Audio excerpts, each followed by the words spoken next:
Hello everyone, welcome to Byju's government exam preparation. Daily current affairs की हमारी जो series है उसमें आज हम 3 अक्टूबर 2020 के करंट अफेयर्स डिस्कस करेंगे। कल 2 अक्टूबर था। 2 अक्टूबर गांधी जयंती होती है, नेशनल हॉलीडे था, इसलिए हमने करंट अफेयर्स डिस्कस नहीं किए थे। तो कल के जो कुछ टॉपिक हैं वो भी आज ही हम इसमें इंक्लूड कर लेंगे। तो चलिए स्टार्ट करते हैं। हमारे डेली करंट अफेयर्स में हम national affairs, international affairs, sports news ये सभी देखते हैं और साथ में कुछ स्टैटिक न्यूज़ भी देखते हैं, कुछ स्टैटिक पॉइंट्स भी देखते हैं और एंड में आपको क्विज दिया जाता है। तो उन सब के लिए आप ध्यान से इसे सुनिएगा और एंड में जो क्विज है उसे भी आप अटेंड कीजिएगा। तो सबसे पहला हमारा सेक्शन है नेशनल अफेयर्स, मतलब राष्ट्रीय मामले। नेशनल अफेयर्स में हमारी सबसे पहली न्यूज़ है largest market of tribal product, tribal India E market place. तो ट्राइबल प्रोडक्ट जो होते हैं, आदिवासियों के द्वारा जो चीज़ें बनाई जाती है, उनका लार्जेस्ट मार्केट ई मार्केट प्लेस लॉन्च किया गया है। मतलब एक वेबसाइट लॉन्च की गई है ई मार्केट प्लेस, जहाँ पर आप ये जो ट्राइबल प्रोडक्ट होते हैं, आदिवासियों के द्वारा जो हैंडीक्राफ्ट बनाए जाते हैं या फिर उनके द्वारा जो ऑर्गेनिक प्रोडक्ट बनाए जाते हैं, वो आप यहाँ से खरीद सकते हैं। ये लॉन्च किया गया है हमारे ट्राइबल मिनिस्टर के द्वारा। तो मिनिस्ट्री ऑफ ट्राइबल अफेयर्स जो है उसमें ट्राइबल मिनिस्टर कौन है? Mister Arjun Munda. Tribal minister का नाम ध्यान होना चाहिए। और ये सबसे बड़ा ई मार्केट प्लेस लॉन्च किया गया है। इस तरीके का ई मार्केट प्लेस लॉन्च करने से क्या होगा कि जो ट्राइबल प्रोडक्ट है वो यहाँ पर लिस्ट हो सकेंगे। उससे जो ट्राइबल पॉपुलेशन है, जो आदिवासी लोग हैं, उनके लाइव में, मतलब उनके जीवन में और लाइवलीहुड में, मतलब उनको अपनी जो आजीविका है उसे बेहतर करने का यहाँ पर मौका मिलेगा। ये ई मार्केट प्लेस जो वेबसाइट है वो है market.tribesindia.com। अब ये जो इनिशिएटिव लाया गया है ट्राइबल अफेयर मिनिस्ट्री के द्वारा, ट्राइफेड के द्वारा, इस इनिशिएटिव से क्या होगा कि जो ट्राइबल प्रोडक्ट होते हैं, मतलब आदिवासियों से संबंधित जो उत्पाद होते हैं, उनको बाजार में लाने में आसानी मिलेगी। और इस तरीके की अगर वेबसाइट होती है तो इससे इनकी राष्ट्रीय और अंतर्राष्ट्रीय पहुंच जो है वो बढ़ जाएगी। तो इस तरीके से ये एक बोला जा रहा है कि ये डिजिटाइजेशन ऑफ ट्राइबल कॉमर्स है। मतलब ट्राइबल कॉमर्स जो है, आदिवासी वाणिज्य जो है, उसका डिजिटलीकरण है। मतलब आदिवासी जो है वो डिजिटलीकरण के जरिए अपना वाणिज्य जो है, अपनी इकोनॉमी जो है, उसे बेहतर बना सकेंगे। तो इसी के साथ में ये जो इनिशिएटिव है, ये ट्राइबल फॉरेस्ट ड्वेलर जो है, मतलब जनजातीय वनवासी और आर्टिशंस, मतलब जो कारीगर हैं, उनको नेशनल और इंटरनेशनल मार्केट से जोड़ेगा, जैसा मैंने अभी आपको यहाँ पर बताया। इसी के साथ में जब ये लॉन्च की गई मार्केट प्लेस वेबसाइट, इसके साथ में कुछ और भी इनिशिएटिव लॉन्च किए गए हैं ट्राइफेड के द्वारा। ट्राइफेड आता है मिनिस्ट्री ऑफ ट्राइबल अफेयर्स के अंतर्गत। इसके बारे में भी हम देखेंगे कि ट्राइफेड क्या है, लेकिन ट्राइफेड आपको यहाँ पर ये ध्यान रखना है कि मिनिस्ट्री ऑफ ट्राइबल अफेयर्स के अंतर्गत आता है। और इनके द्वारा इस लॉन्चिंग के साथ साथ कुछ और भी इनिशिएटिव्स किए गए हैं। इस इनिशिएटिव में ट्राइफेड ने क्या किया है कि श्री मुंडा, मैंने भी आपको बताया कि हमारे ट्राइबल अफेयर मिनिस्टर हैं, इन्होंने ट्राइफेड इनिशिएटिव और लॉन्च किए हैं, जो कि जो ट्राइब है, जो ये जनजाति है, उन पर फोकस है। इनमें है 2 ट्राइब इंडिया आउटलेट खोले गए हैं। ट्राइब इंडिया का आपको पता है, ट्राइब इंडिया स्टोर होते हैं, वहाँ पर ये जो आदिवासियों से संबंधित उत्पाद है वो आपको यहाँ पर मिल सकते हैं। तो 123वां और 124वां आउटलेट खोला है ऋषिकेश और कलकत्ता में। तो आपको पता होगा यहाँ से कि ये जो ट्राइब इंडिया स्टोर है, इसके 120 से ज़्यादा आउटलेट अभी तक थे और अब ये 123 और 124वां खोला गया है। तो अब कुल कितने आउटलेट हो गए इसके? 124। इसी के साथ साथ ये जो ट्राइब इंडिया स्टोर है, जो ट्राइब इंडिया के आउटलेट खोले हैं, इनमें कुछ और प्रोडक्ट ऐड किए गए हैं। वो प्रोडक्ट ऐड किए गए हैं झारखंड और छत्तीसगढ़ राज्य के जो आदिवासी हैं उनसे संबंधित। इसके साथ ही ट्राइफेड ने पार्टनरशिप की है, ट्राइफेड और ट्राइब्स इंडिया जो है उनने पार्टनरशिप की है अमेजोन के साथ में। अमेजोन की जो सेलर प्रोग्राम है फ्लैक्स, उसके साथ में इनने पार्टनरशिप की है। तो अमेजोन के सेलर प्रोग्राम से पार्टनरशिप करने के साथ में क्या होगा कि इनको वहाँ की जो फैसिलिटीज़ है वो मिल सकेगी। ये जो ट्राइबल लोग हैं, आदिवासी लोग हैं, इन्हें सेलर हैं फ्लैक्स प्रोग्राम, उनकी वेयर हाउसिंग जो है, मतलब उनका गोदाम होता है जहाँ पर वो सामान रखते हैं, वो फैसिलिटीज़ उनको उपलब्ध हो सकेगी। इसी के साथ में इनको आर्टिसन जो है और सेलर जो है, उनको इस जगह पर अपने उत्पाद लाने का मौका मिलेगा और इनको दुनिया तक पहुंच बढ़ाई जा सकेगी। इसके साथ ही इन्होंने लॉन्च किया है पाकुर हनी। पाकुर हनी क्या है, जो कि ट्राइफेड के द्वारा लॉन्च किया गया है। तो ये ट्राइफेड और ट्राइब्स इंडिया ने लॉन्च किया है। ये 100% नेचुरल हनी है, जो कि इसमें मल्टीपल फ्लोरल होते हैं, फॉरेस्ट फ्रेश होता है ये, और इसे गैदर किया जाता है संथाल टाइप के लोगों के द्वारा। संथाल टाइप कहाँ की है? झारखंड की। तो एक तो आपको ध्यान रखना है कि ये गैदर किया जाता है संथाल ट्राइब के द्वारा। संथाल ट्राइब कहाँ की है? संथाल जनजाति कहाँ की है? झारखंड की। ये लाती है पाकुर हनी। इसके साथ ही वल्नरेबल ट्राइब है पहाड़िया ट्राइब, वो प्रोड्यूस करती है इस पाखुर हनी को, और अभी इनके द्वारा लगभग 3 टन पाकुर हनी दिया गया है ट्राइफेड को, ताकि ये इन स्टोर में इसे पहुंचा सके। तो अगर यहाँ पर हम पाकुर हनी के बारे में बात करें तो ये एक बहुत ही अच्छा प्रोडक्ट है। ये एक बहुत अच्छा सोर्स है एंटीऑक्सीडेंट का। इसके साथ ही इसमें एंटीसेप्टिक है, ये मेडिकल प्रॉपर्टीज़ भी इसकी काफ़ी अच्छी है। इसमें कुछ न्यूट्रिशन पाए जाते हैं, कुछ एंजाइम पाए जाते हैं, और इसके साथ ही इसमें कुछ और अन्य हर्बल प्रॉपर्टीज़ भी है। तो इसके लिए बोला जाता है कि ये जो एक तरीके का सुपर फूड है, तो ये काफ़ी अच्छा सुपर फूड है, और इसके तरीके का और कोई सुपर फूड उपलब्ध नहीं है। तो इस तरीके से पाकुर हनी लॉन्च किया है। कौन सी स्टेट से रिलेटेड है ये? झारखंड से। अब हम यहाँ पर ट्राइफेड के बारे में देखते हैं। तो ट्राइफेड की फुल फॉर्म है tribal corporative marketing development federation of India. ये एग्जिस्टेंस में आई थी 1987 में। इनका उद्देश्य है कि जो ट्राइबल लोग होते हैं उनके प्रोडक्ट्स को दुनिया तक लेके जाया जा सके, उनको पब्लिक तक लाया जा सके। अब आपको जो आदिवासी लोग हैं उनके बारे में पता है कि वो आर्थिक रूप से अर्थात इकोनॉमिकली वो ज़्यादा इंटेलिजेंट नहीं होते हैं। उनके द्वारा कई चीज़ें बनाई जाती है, लेकिन उन्हें पता नहीं होता है कि मार्केट के हिसाब से उन चीज़ों का मूल्य क्या होना चाहिए, क्योंकि वो जंगलों में रहते हैं, वो दुनिया से अलग थलग रहते हैं। और इसके साथ ही उन्हें ये नहीं पता होता है कि वो इसे किस तरीके से बेच सकते हैं, किस तरीके से बेहतर बना सकते हैं। अब जैसे मान लीजिए कि इनके द्वारा ये पाकुर हनी जो है ये लाया जाता है। अब अगर यही हनी आपको एक नॉर्मल बॉटल में डालकर दे दिया जाएगा तो आप उस बॉटल का मूल्य जो है वो 100-150 रुपए से ज़्यादा देना पसंद नहीं करेंगे। लेकिन वहीं पे अब जैसे ये ट्राइब्स इंडिया स्टोर है, यहीं पे अगर कोई व्यक्ति जाएगा, यही बॉटल उन्हें दी जाएगी अच्छे से ब्रांडिंग करके, तो वो उसे अच्छा मूल्य देंगे, जिससे इन आदिवासियों को इकोनॉमिकली फ़ायदा होगा। और ये जो ट्राइफेड है ये एक फेडरेशन है, वो यही कार्य करता है कि आदिवासियों को यहाँ पर बढ़ावा दिया जा सके और उनके जो आर्टिस्टिक प्रोडक्ट्स हैं उन्हें आगे लाया जा सके। हमने यहाँ पर जो ये वेबसाइट देखा, आप इस वेबसाइट पे जाकर देखेंगे तो आपको पता पड़ेगा कि आदिवासियों के द्वारा किस तरीके के प्रोडक्ट बनाए जाते हैं और किस तरीके से उसे बढ़ावा दिया जा रहा है। इसके साथ ही ये एक नेशनल लेवल की ऑर्गेनाइजेशन है। और ट्राइफेड कौन सी मिनिस्ट्री के अंदर आता है? Ministry of tribal affairs. ये भी आपको ध्यान रखना है, TRIFED ministry of tribal affairs अर्थात जनजातीय मामलों के मंत्रालय के अंतर्गत आता है। इसके बाद में ट्राइफेड का जो हेड ऑफिस है वो न्यू दिल्ली में है, और इसके साथ ही इसके 13 और अलग रीजनल ऑफिस हैं जो पूरे देश में फैले हुए हैं। 13 अलग स्थानीय कार्यालय हैं, इसके क्षेत्रीय कार्यालय हैं। ये है ट्राइब्स इंडिया का लोगो। तो ट्राइब्स इंडिया जो स्टोर के बारे में हम बात कर रहे हैं उसका लोगो है, ट्राइफेड का लोगो है ये। इसके बारे में हमारा अगला टॉपिक है नेशनल अफेयर्स में पाथश्री अभियान स्कीम। तो पाथश्री अभियान स्कीम लाई गई है वेस्ट बंगाल की सरकार के द्वारा, पश्चिम बंगाल की सरकार के द्वारा। तो कौन सी राज्य की सरकार लाई है? वेस्ट बंगाल की सरकार लाई है। और ये स्कीम है रोड रिपेयर करने से संबंधित, जो सड़क की मरम्मत होती है उससे संबंधित ये योजना है। इस योजना के अंदर क्या किया जाएगा? 7,000 से ज़्यादा रोड स्ट्रेच जो हैं उनकी मरम्मत की जाएगी, जिनकी कुल लंबाई 12,000 किलोमीटर के करीब है। सड़कों के कुल 7,000 से अधिक हिस्सों को इसमें मरम्मत की जाएगी, और ये मरम्मत समयबद्ध तरीके से की जाएगी। ये इनिशिएटिव क्यों लाया गया? तो जो वेस्ट बंगाल है, पश्चिम बंगाल है, वहाँ की चीफ मिनिस्टर ने एक इनिशिएटिव लाया था, दीदी के बोलो।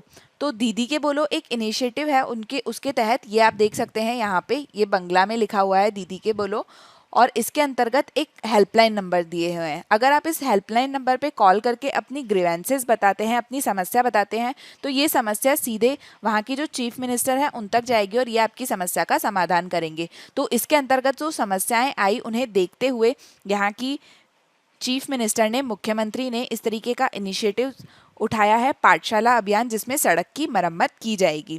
तो अब हम यहाँ पर बंगाल की बात कर रहे हैं, ये बंगाल की स्कीम है। तो यहाँ पर आप मैप में देख सकते हैं, ये है वेस्ट बंगाल। बंगाल से संबंधित हम कुछ महत्वपूर्ण पॉइंट देखते हैं जो आपके एग्जाम के लिए इंपॉर्टेंट हो सकते हैं। तो सबसे पहले बंगाल के गवर्नर अर्थात बंगाल के राज्यपाल हैं जगदीप धनखड़। इसके अलावा बंगाल की कैपिटल अर्थात बंगाल की राजधानी है कलकत्ता। बंगाल की चीफ मिनिस्टर अर्थात मुख्यमंत्री है ममता बनर्जी, जिन्हें दीदी भी कहा जाता है, और इसी के चलते ये जो इनिशिएटिव है दीदी के बोलो ये चलाया गया था। अब अगर हम वेस्ट बंगाल के नेशनल पार्क के बारे में बात करें और ये देखें कि वो पार्क किस एनिमल के लिए ज़्यादा फेमस है, तो मुख्य रूप से वेस्ट बंगाल में 6 नेशनल पार्क की बात की जाती है, 6 राष्ट्रीय उद्यानों की बात की जाती है। सबसे पहले हम बात करेंगे जलदापरा नेशनल पार्क। तो Jaldapara national park west Bengal में है और ये फेमस है राइनोसॉरस के लिए। इसके बाद में बक्सा नेशनल पार्क, बक्सा टाइगर रिजर्व भी है, तो आपको पता होना चाहिए बक्सा फेमस है टाइगर्स के लिए। इसके बाद में Gorumara national park, Gorumara national park भी फेमस है राइनोसॉरस के लिए। इसके बाद में Singalila national park, Singalila national park famous है रेड पांडा के लिए, आपको ध्यान रखना है। इसके अलावा पांडा के बारे में आपको पता होना चाहिए, पांडा पे पेटेंट है चाइना का, और सिंगालीला नेशनल पार्क जो है वो फेमस है रेड पांडा के लिए।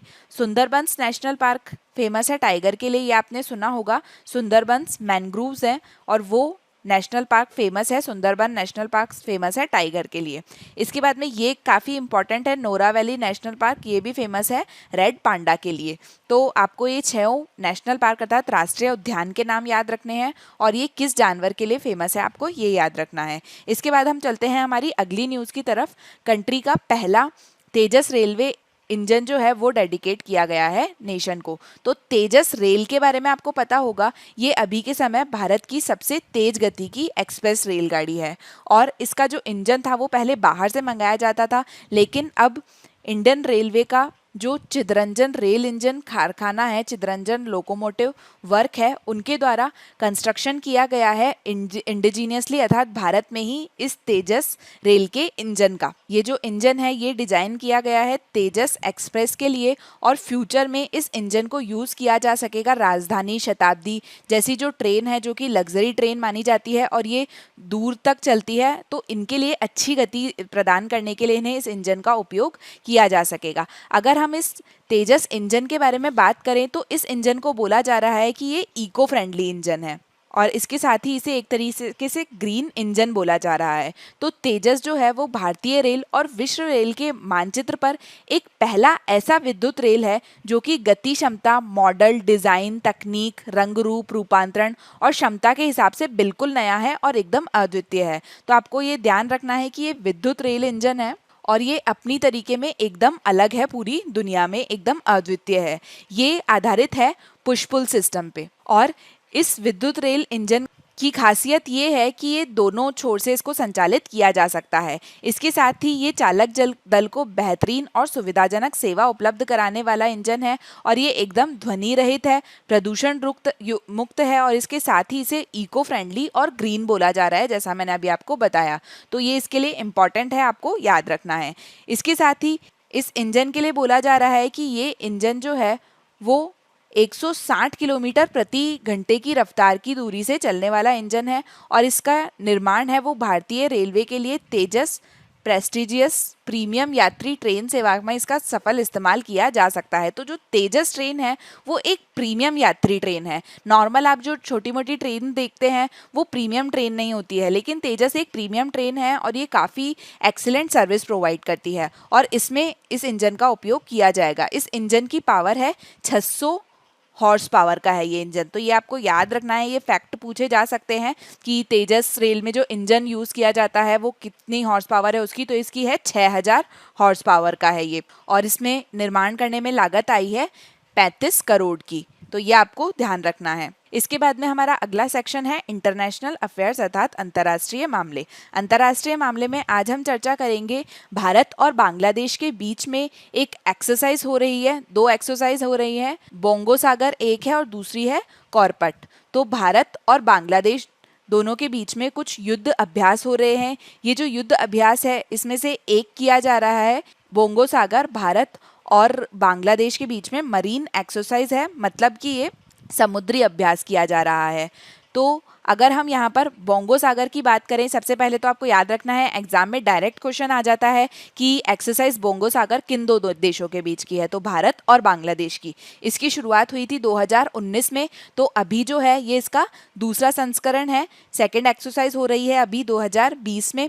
ये एक्सरसाइज हो रही है ताकि दोनों देशों के बीच की जो इंटर ऑपरेटेबिलिटी है, अर्थात दोनों देशों के बीच की जो अंतर संचालन क्षमता है, और इसके साथ में इन दोनों देशों के बीच का जो जॉइंट ऑपरेशन है, अर्थात संयुक्त परिचालन कौशल है, उसे बढ़ाया जा सके, खासकर मरीटाइम एक्सरसाइज और ऑपरेशंस को लेकर, मतलब समुद्र से संबंधित जो अभ्यास होते हैं और संचालन होते हैं उनसे संबंधित। इसके साथ ही अभी 2020 में जब ये एक्सरसाइज बोंगो सागर हो रही है, तो ये इसलिए इम्पॉर्टेंट है क्योंकि अभी ये हो रही है मुजिद बोर्शो के समय में। मुजिद बोर्शो क्या है, तो मुजिद बोर्शो का समय है, वो बंगाबंधु थे, मतलब शेख मुजीबुर रहमान, इन्हें बोला जाता है बंग बंधु, और इनकी 100वीं जयंती पर ये एक्सरसाइज हो रही है, इसलिए इसकी इम्पॉर्टेंट सिग्निफिकेंस है। तो ये आपको ध्यान रखना है, ये इम्पॉर्टेंट हो जाता है क्योंकि ये बंग बंधु की 100वीं जयंती पर हो रही है। इसके बाद में अगर हम भारत की बात करें, तो भारत में इसके अंदर INS कुखरी और INS कीर्तन, ये दो शिप हैं जो इस एक्सरसाइज में भाग ले रही है। इसके अलावा अगर हम बात करें बांग्लादेश की, तो बांग्लादेश से अबू बकर और BNS प्रोटोय, ये दो भाग ले रहे हैं। अगर हम यहाँ पर कुकरी की बात करें, ये इस अभ्यास में भाग ले रही है, तो आपसे इस पे प्रश्न पूछा जा सकता है कि INS कुकरी क्या है। तो INS कुकरी है एक indigenously built guided missile corvette. और इसके अलावा अगर हम बात करें INS कीर्तन की, तो INS कीर्तन है indigenously built anti submarine. Anti submarine का मतलब होता है कि पनडुब्बियों के खिलाफ ये लड़ सकती है, तो ये एंटी सबमरीन है और ये गाइडेड मिसाइल कोवेट है। तो ये आपको इन दोनों के बारे में ये ध्यान होना चाहिए। वहीं पे अबू बकर जो कि बांग्लादेश से है, ये एक गाइडेड मिसाइल फ्रेगेट है, और BNS पोर्टे जो है वो गाइडेड मिसाइल कोवेट है। ये आपको यहाँ ध्यान होना चाहिए। इसके बाद में हम दूसरी एक्सरसाइज के बारे में बात करते हैं, वो है कॉर्पेट। कॉर्पेट आपसे डायरेक्ट पूछ लिया जाएगा कि किन दो देशों के बीच की एक्सरसाइज है, तो इंडिया और बांग्लादेश के बीच में कॉर्पेट अर्थात कोऑर्डिनेटेड पेट्रोलिंग हो रही है। ये शुरू की गई थी 2018 में। अब अगर आपको ये पूछा जाता है कि ये बोनो सागर है, तो बोनो सागर दोनों देशों की आर्मी के बीच की एक्सरसाइज है, नेवी के बीच की एक्सरसाइज है, तो आपको पता है मरीन में है तो नेवी के बीच की एक्सरसाइज है। वहीं पे अगर हम कॉर्पेट की बात करें, तो ये की जाती है दोनों देशों के बीच में अंतर्राष्ट्रीय सीमा रेखा पर, इंटरनेशनल मैरीटाइम बाउंड्री लाइन पर, और ये एक प्रकार की संयुक्त गश्त है, अर्थात ये जॉइंट पेट्रोलिंग की एक्सरसाइज है कॉर्बेट। अभी कहाँ की जा रही है ये? अभी की जा रही है बंगाल की उत्तरी खाड़ी में, मतलब बंगाल की खाड़ी जो है उसके उत्तरी भाग में ये की जा रही है। इसका तीसरा संस्करण 2018 में चालू हुई थी, तो 2020 में इसका तीसरा संस्करण होगा 4 से 5 अक्टूबर 2020 के बीच में। तो आपको ध्यान रखना है, कॉर्पेट दोनों देशों के बीच की संयुक्त गश्त अर्थात जॉइंट पेट्रोलिंग है। इसके बाद में नेक्स्ट सेक्शन है हमारा various national and international personalities in news, अर्थात समाचार में जो राष्ट्रीय और अंतर्राष्ट्रीय व्यक्तित्व रहे हैं। तो इसमें हम आज बात करेंगे संजय सिंह की। संजय सिंह जो हैं वो एक राज्यसभा MP है, अर्थात राज्यसभा के सदस्य हैं। इनकी हम बात यहाँ इसलिए कर रहे हैं क्योंकि इन्हें 2020 का गांधी अवार्ड मिला है। तो अगर हम संजय सिंह की बात करें, तो सबसे पहले संजय सिंह कौन सी पार्टी से हैं? ये है आप पार्टी से, और आप पार्टी से ये राज्यसभा के MP हैं। इसके अलावा इन्हें सेलेक्ट किया गया है महात्मा गांधी अवार्ड के लिए। जो गांधी अवार्ड है ये दिया जाता है महात्मा गांधी नेशनल फेडरेशन के द्वारा। ध्यान रखिएगा, गांधी अवार्ड दिया जाता है महात्मा गांधी नेशनल फेडरेशन के द्वारा, और 2020 का गांधी अवार्ड दिया गया है इन्हें। आपको पता है कल 2 अक्टूबर था, 2 अक्टूबर को हम स्वच्छता दिवस मनाते हैं, और कल गांधी जयंती थी, तो उस समय गांधी अवार्ड इन्हें दिया गया। इन्हें गांधी अवार्ड क्यों दिया गया? तो इनने क्या किया था कि इजराइल एक कंट्री है, वहाँ की एक प्राइवेट कंपनी थी, एक निजी कंपनी थी, उस कंपनी की जो बियर की बोतल थी, शराब की जो बोतल थी, वहाँ पर महात्मा गांधी की तस्वीर चिपकी थी। तो इस तस्वीर को हटाने के लिए इन्होंने भारत के कूटनीतिक हस्तक्षेप में एक महत्वपूर्ण भूमिका निभाई थी। उस फोटो को हटाने के लिए इंडिया ने जो डिप्लोमेटिक इनिशिएटिव किया था उसमें एक बहुत इंपॉर्टेंट रोल प्ले किया था, और इसके बाद में इन बियर की बोतलों से गांधी जी की तस्वीर हटा दी गई थी, जिसके कूटनीतिक हस्तक्षेप में इनने महत्वपूर्ण योगदान दिया था। तो इसके चलते इनको इस कदम के लिए ये पुरस्कार गांधी अवार्ड 2020 दिया जा रहा है। इस पुरस्कार में क्या दिया जाता है, एक तो स्टैचू दिया जाता है महात्मा गांधी का, और उसके अलावा 25,000 रुपए दिए जाते हैं। तो अगर हम यहाँ पर संजय सिंह की बात करें तो संजय सिंह हैं मुख्य रूप से उत्तर प्रदेश से, और इन्होंने डिप्लोमा किया है माइनिंग इंजीनियरिंग में Orissa school of mining engineering से 1990 में। जॉस, जो कि ये जो महात्मा गांधी नेशनल फाउंडेशन है उसके प्रमुख हैं, उनका ये कहना है कि सिंह ने संसद की जो ऊपरी सदन है, अपर हाउस है, उसमें कई लोकप्रिय मुद्दों को उठाकर संसद का ध्यान उन मुद्दों की ओर आकर्षित किया है, जिसके चलते उन्हें यह अवार्ड दिया जा रहा है। इसके बाद हम चलते हैं हमारे नेक्स्ट सेक्शन की तरफ, जो है banking and finance related news. तो इसमें आज हम बात करेंगे, नाबार्ड ने एक स्पेशल रीफाइनेंस फैसिलिटी लॉन्च की है वॉश प्रोग्राम के लिए। सबसे पहले हम यहाँ पर मतलब समझते हैं रीफाइनेंस।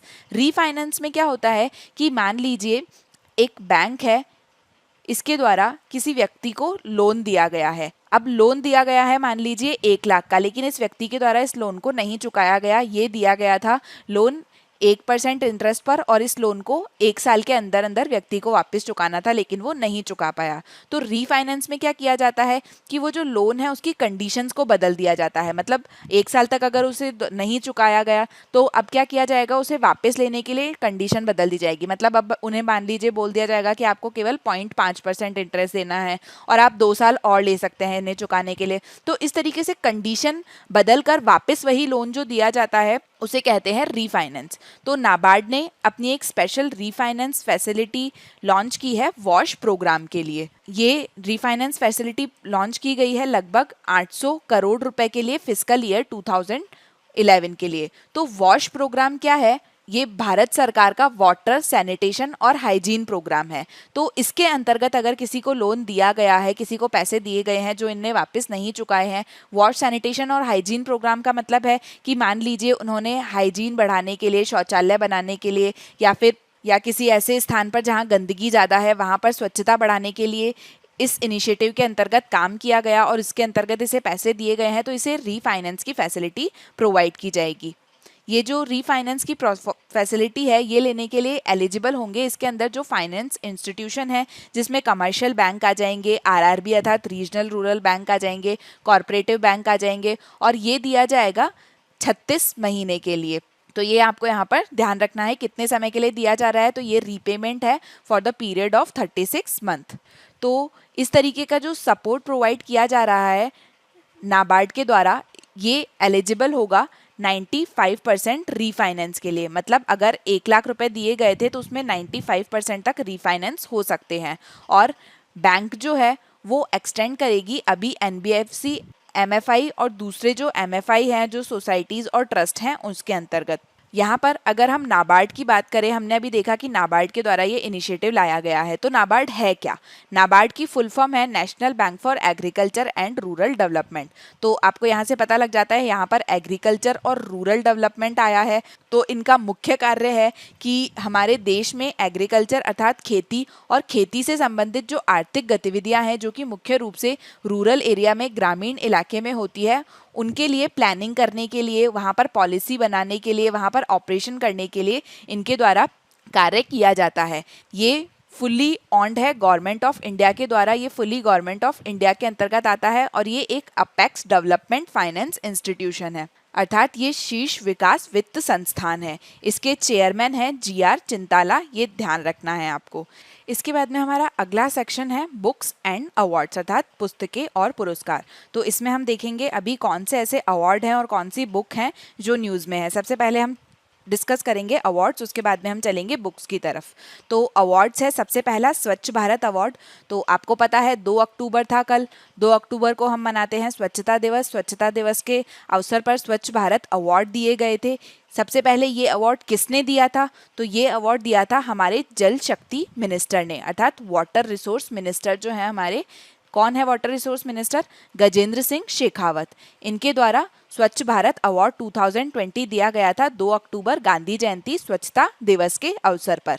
ये अवार्ड प्रेजेंट करता है क्लीनलीनेस और ड्रिंकिंग वाटर कैटेगरीज को, अर्थात इन पुरस्कारों को स्वच्छता और पेयजल श्रेणियों के तहत प्रस्तुत किया गया है कि पेयजल श्रेणी में और अन्य स्थानों पर कितनी स्वच्छता जो है उनका प्रदर्शन हुआ है। अब ये अवार्ड की 3 कैटेगरी है जिसमें ये अवार्ड प्रेजेंट किया है। वो 3 कैटेगरी कौन सी है? पहली है स्वच्छ सुंदर सामुदायिक शौचालय, दूसरी है गंदगी मुक्त भारत और तीसरी है सामुदायिक शौचालय अभियान। तो अब हम यहाँ पर देखते हैं कि कौन सी डिफरेंट कैटेगरीज में किस किस स्टेट को, डिस्ट्रिक्ट को, किस किस को अवार्ड मिला है। तो जो सामुदायिक शौचालय की कैटेगरी है, कम्युनिटी टॉयलेट की जो कैटेगरी है, उसमें स्टेट लेवल पे फर्स्ट प्राइज मिला है गुजरात को। गुजरात वो स्टेट है जिसे फर्स्ट प्राइज मिला है कम्युनिटी टॉयलेट की कैटेगरी में। इसके बाद में अगर हम डिस्ट्रिक्ट लेवल पे बात करें तो डिस्ट्रिक्ट लेवल पे फर्स्ट प्राइज मिला है तमिलनाडु का एक डिस्ट्रिक्ट है तिरुनेलवेली, इसे मिला है डिस्ट्रिक्ट लेवल पे फर्स्ट प्राइज। इसके बाद पे अगर हम बात करें ब्लॉक लेवल की, अर्थात ब्लॉक स्तर की, तो यहाँ पर मध्य प्रदेश का जो उज्जैन जिला है, उज्जैन डिस्ट्रिक्ट है, उसके खारचोड़ ब्लॉक को मिला है फर्स्ट प्राइज। मध्य प्रदेश से ही पता होगा कि मध्य प्रदेश से ही भारत का जो सबसे स्वच्छ शहर है सर्वेक्षण के अनुसार, वो है भारत का सबसे स्वच्छ शहर इंदौर है। इंदौर के लिए आपको एक चीज और पूछी जा सकती है कि जब से स्वच्छता सर्वेक्षण चालू हुआ है तब से सबसे ज्यादा बार स्वच्छ शहर की कैटेगरी में आने वाला शहर कौन सा है, तो वो भी इंदौर ही है। पिछले साल भी इंदौर ही सबसे स्वच्छ शहर था। इसके बाद में ग्राम पंचायत लेवल पे तमिलनाडु का एक गांव है चिन्नूर, उसे पहला स्थान प्राप्त हुआ है सामुदायिक शौचालय की श्रेणी में स्वच्छता अवार्ड के अंतर्गत। इसके बाद में गंदगी मुक्त भारत मिशन जो चलाया गया था भारत की गंदगी कम करने के लिए और उससे संबंधित अवेयरनेस अर्थात जागरूकता फैलाने के लिए, उसके लिए तेलंगाना और हरियाणा को पहला पुरस्कार मिला है, फर्स्ट प्राइज मिला है। तो यहाँ पर हमने स्वच्छ भारत अवार्ड 2020 के बारे में डिस्कस किया। अब हम चलते हैं हमारी नेक्स्ट न्यूज की तरफ, नेक्स्ट पॉइंट की तरफ, जो है बुक से रिलेटेड। अभी हमने अवार्ड्स देखे, अब हम बुक्स देखेंगे। तो हम चर्चा करेंगे सीरियस मैन बुक के बारे में। यहाँ पर आप देख सकते हैं ये सीरियस मैन बुक है और इसे लिखा है मनु जोसेफ ने। तो अगर आपको कुछ याद आ रहा हो तो कल ही नेटफ्लिक्स पर एक मूवी रिलीज हुई है सीरियस मैन, उसमें स्टार हैं नवाजुद्दीन सिद्दीकी। नवाजुद्दीन सिद्दीकी के द्वारा उस मूवी में अभिनय किया गया है और इसे डायरेक्ट किया है मूवी को सुधीर मिश्रा ने। तो ये जो मूवी है ये सीरियस मैन एक बुक है जो कि मैनू जोसेफ ने लिखी थी। 2010 का एक ड्रामा फिक्शन है, उसी पर आधारित है और उसी का सेम नाम मूवी का भी रखा गया है सीरियस मैन। तो यहाँ पर आप देख सकते हैं जो जनरल अवेयरनेस के क्वेश्चन आते हैं वो कोई रॉकेट साइंस नहीं है, बहुत ईजी। हमारी जो रोज की हम न्यूज़ देखते हैं, रोज की जो छोटी मोटी इंसिडेंट होते हैं उसी से रिलेटेड होती है, आपको इससे डरने की जरूरत नहीं है। अब आपको पता है सीरियस मैन मूवी नेटफ्लिक्स पर, आप कई लोग इस मूवी को देख भी चुके होंगे, लेकिन क्या आपने सोचा कि ये मूवी आई कैसे है? इसके पीछे शायद कोई स्टोरी हो सकती है जो आपके एग्जाम के लिए भी इंपॉर्टेंट हो। तो आपको लाइफ में बस अवेयर रहना है, इसीलिए इसे जनरल अवेयरनेस कहते हैं। अब ये मूवी आधारित है अयान मनी पे, जो कि एक दलित है जो मुंबई के स्लम्स में, मुंबई की झुग्गियों में रहते हैं। ये जो बुक है ये काफ़ी फेमस हुई थी उस समय और इसे काफ़ी पुरस्कार मिले थे, काफ़ी सत्कार किया गया था इस बुक का।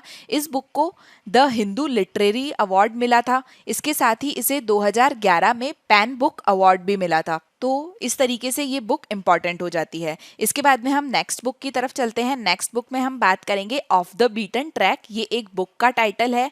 ये बुक आधारित है इंडिया की जो first women radio news reader थी उन पर। तो पहले आपको पता है कि रेडियो पर न्यूज आती थी, पहले टीवी इतना नहीं होते थे, लोग न्यूज रेडियो पर सुनते थे और उस समय पुरुष होते थे, मैन होते थे जो न्यूज रीडर होते थे। लेकिन भारत की पहली वुमेन न्यूज रीडर थी साइदा बानो, उन पर ये बुक आधारित है।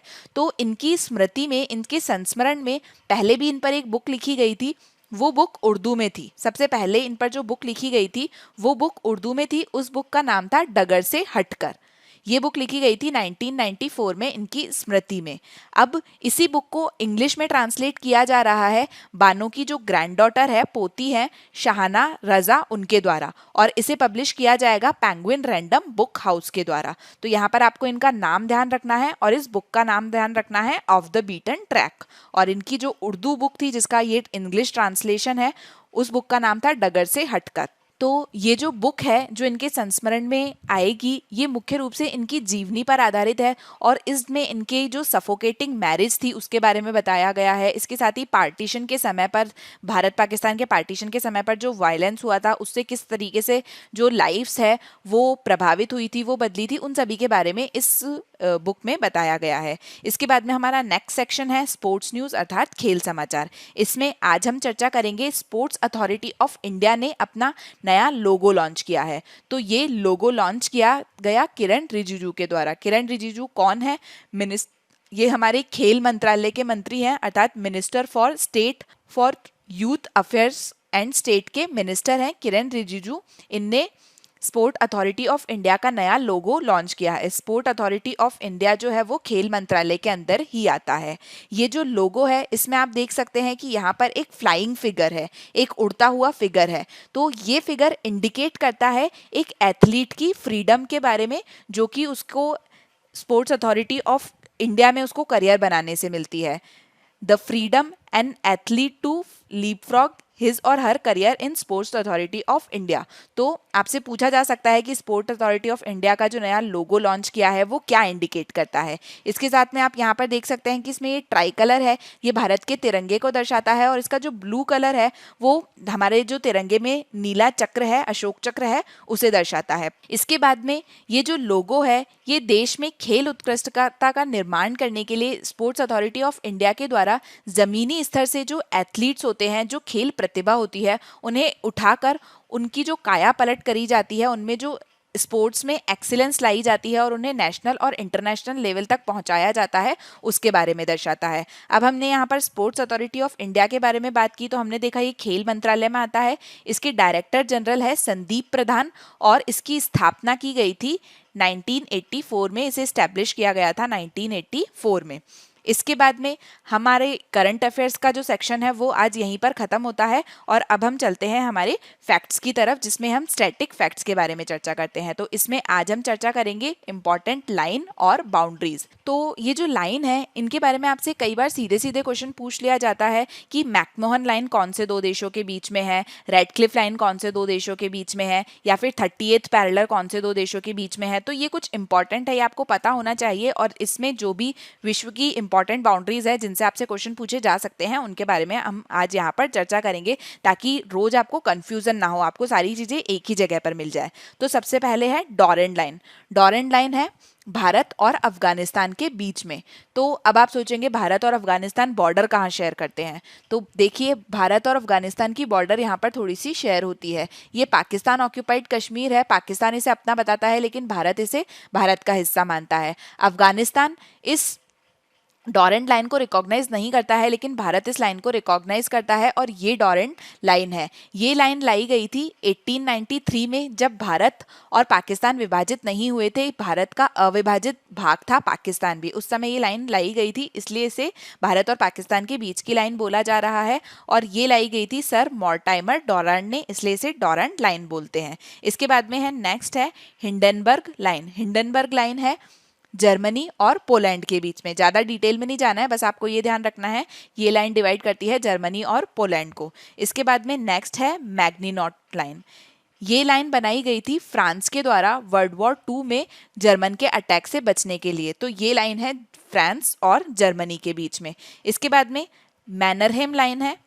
मैनरहेम लाइन है रशिया और फिनलैंड के बीच की बॉर्डर में, ये आपको ध्यान रखना है। इसे बनाया था जनरल मैनरहेम ने, उन्हीं के नाम पर इस लाइन का नाम पड़ा है। दूसरी लाइन है मैकमोहन लाइन। ये काफ़ी इंपॉर्टेंट है, इसके बारे में आपसे पूछा जा सकता है। और अभी देखते हुए जब भारत और चाइना के बीच में सीमा विवाद काफ़ी ज़्यादा बढ़ रहा है, तो आप देख सकते हैं ये है मैकमोहन लाइन। मैकमोहन लाइन को भारत तो रिकॉग्नाइज करता है लेकिन चीन इसे रिकॉग्नाइज नहीं करता है, और चीन के द्वारा इस मैकमोहन लाइन का सन 1962 में भी उल्लंघन किया गया था। तो चीन का क्या बोलना है कि अरुणाचल प्रदेश जो कि भारत का एक राज्य है वो चीन का हिस्सा है। इसके चलते जो चीन है वो इस मैकमोहन लाइन को रिकॉग्नाइज नहीं करता है, लेकिन ये भारत और चीन के बीच की रेखा है। इसे बनाया गया था सर हेनरी मैकमोहन ने, इसलिए इसे मैकमोहन लाइन बोलते हैं। इसके बाद में नेक्स्ट है ऑर्डर नीसे रेखा। ऑर्डर नीचे रेखा है पोलैंड और जर्मनी के बीच में, ज्यादा नहीं आपको जानना है, बस पोलैंड और जर्मनी के बीच की ये रेखा है। उसके बाद है रेडक्लिफ लाइन। रेडक्लिफ लाइन है भारत और पाकिस्तान के बीच की और इसे बनाया था सर साइरिल रेडक्लिफ ने। तो जब भारत और पाकिस्तान विभाजित हुआ था तो आप देख सकते हैं कि 1947 में से पहले जब भारत और पाकिस्तान एक ही था और ये जो इंडिया है वो अनडिवाइडेड था, तो ये पूरा ब्रिटिश एम्पायर था, यहाँ पर आप देख सकते हैं। और उस समय भारत और पाकिस्तान को जब विभाजित किया जा रहा था तो सर साइरिल रेडक्लिफ ने रेखा खींची थी। तो उस समय पे ये था वेस्टर्न पाकिस्तान और ये था ईस्टर्न पाकिस्तान। अभी के समय में जो बांग्लादेश है ये आज़ादी के समय में ईस्टर्न पाकिस्तान बना था। तो यहाँ पर ये जो रेखा खींची गई थी बांग्लादेश के यहाँ पर, अर्थात पहले जो ईस्टर्न पाकिस्तान था और ये जो पाकिस्तान के लिए भारत और पाकिस्तान के विभाजन की रेखा खींची गई थी, इनको बोला जाता है रेडक्लिफ रेखा, जो कि पार्टीशन के समय लाइन खींची थी 1947 में। इसके बाद में नेक्स्ट है सीजफ्रेड लाइन। तो सीजफ्रेड लाइन है जर्मनी और फ्रांस के बीच में। इसके बाद में नेक्स्ट हम बात करेंगे कुछ पैरेलल्स की, जिनसे आपसे क्वेश्चन पूछे जाते हैं। कुछ कुछ के बारे में हम पहले भी चर्चा कर चुके हैं, लेकिन हम यहाँ पर जो सारे इंपॉर्टेंट 4 पैरेलल है इनके बारे में डिस्कस करेंगे। तो सबसे पहले आता है 17th पैरेलल। 17th पैरेलल है नॉर्थ और साउथ वियतनाम के बीच में। नॉर्थ वियतनाम और साउथ वियतनाम को डिवाइड करता है 17th पैरेलल। इसके बाद में 24th पैरेलल। 24th पैरेलल है भारत और पाकिस्तान के बीच में। पाकिस्तान क्लेम करता है इसको डिमार्केशन पाकिस्तान और भारत के बीच का, लेकिन इंडिया इस लाइन को नहीं मानता है। इसके बाद में 38th पैरेलल है। 38th पैरेलल है साउथ कोरिया और नॉर्थ कोरिया के बीच में। ये 38th पैरेलल है, ये आपको ध्यान होना चाहिए, इंपॉर्टेंट है। उसके बाद है 49th पैरेलल। ये है यूएसए और कनाडा के बीच में, ये भी आपको ध्यान रखना है। तो यहाँ पर हमने आज के फैक्ट्स देखे, तो हमारा आज का जो करंट अफेयर और फैक्ट्स का सेक्शन है वो यहाँ पर खत्म होता है। और अब हम चलते हैं क्विज की तरफ। क्विज चालू करने से पहले आपको पता है हमारा जो पिछला सेक्शन था उसके जो विनर रहे हैं, जिनने सही आंसर दिया है और एकदम टाइम पर आंसर दिया है, उनके हम नाम यहाँ पर अनाउंस करेंगे और उनको अप्लॉज करेंगे, ताकि आप भी मोटिवेट हो और आप इस क्विज का आंसर एकदम सही दें और आप कंसंट्रेटेड रह सकें। तो क्विज का सही जवाब देने वालों में से हैं आकांक्षा राजावत, केबी और प्रेरणा वर्मा। तो आप लोगों ने इस क्विज का सही आंसर दिया है और टाइम पर आंसर दिया है। इसके बाद में हम आज का क्विज स्टार्ट करते हैं। इसका आंसर आपको एकदम सही देना है, आपको यहाँ पर एकदम कंसंट्रेटेड रहना है। In which state is Neora valley national park? Neora valley national park राष्ट्रीय उद्यान किस राज्य में है? दूसरा है पाकुड़ हनी का उत्पादन किस राज्य में होता है? Pakur honey is produced in which state?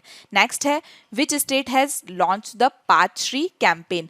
पथश्री अभियान किस राज्य ने लॉन्च किया है? नेक्स्ट है what is the name of India's first female radio news reader? भारत की पहली महिला रेडियो न्यूज रीडर का नाम क्या है? अगला है the 17th parallel line form the boundary between which two countries? 17 समानांतर रेखा किन दो देशों के बीच में सीमा बनाती है? इसके बाद में है युवा मामलों और खेल राज्य मंत्री कौन है? Who is the minister of state for youth affair and sports? Next question है who has receive the Gandhi award 2020? Gandhi award 2020 किसे मिला है? अगला क्वेश्चन है which state got the first prize in community toilet category under Swachh Bharat award 2020? स्वच्छ भारत पुरस्कार 2020 के अंतर्गत सामुदायिक शौचालय श्रेणी का प्रथम पुरस्कार किस राज्य को मिला है? नेक्स्ट है who is the director general of sports authority of India? भारतीय खेल प्राधिकरण अर्थात स्पोर्ट्स अथॉरिटी ऑफ इंडिया के डायरेक्टर जनरल कौन है? आखिरी क्वेश्चन है when was the national bank for agriculture and rural development established? National bank for agriculture and rural development अर्थात नाबार्ड की स्थापना कब हुई थी? तो यहाँ पर हमारा आज का क्विज खत्म होता है। Thank you so much for today's discussion. I hope you like the session. Please like, share and subscribe to our channel. Stay happy, stay safe.